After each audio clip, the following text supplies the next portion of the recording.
I see this very unhealthy and selfish dynamic that happens in our society. And it's become so normalized that this is just the system of the world. This is just how things go. When corporate companies decide to downsize, or they decide that they don't necessarily want to pay certain salaries, certain incomes. So, you know what? We're going to multiply the workload of our current staff so that we can get the same outcome or the same output without exerting any more expenses on our end. It's a selfish decision on the company's behalf.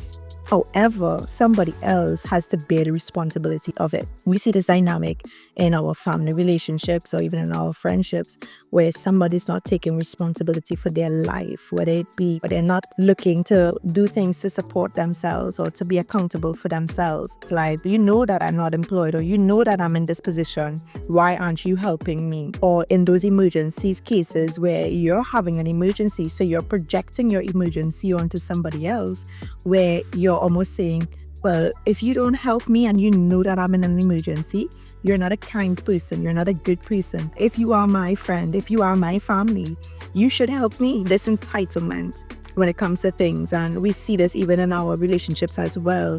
When it comes to taking responsibility for your attitude, for your mindset, for your perceptions, the way you see the world, you project that onto other persons as if it is that person is a bad person, because the way you receive things, the way you see things is incorrect. You need a little bit of maturing. You need a little bit of humbling. I just see this dynamic happening in our society today, and it really alarms me in a lot of ways. We've become so selfish as a people. We've become so self-centered as a people that we're just only looking for our benefits. We're not thinking about the impact of our actions. This is our nature as a people. 2 Timothy 3 verse 1 and 2, and this is Paul writing to Timothy and saying to him, you should know this.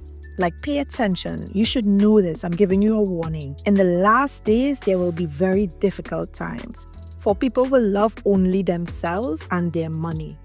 They will be boastful and proud, scoffing at God, disobedient to their parents, and ungrateful.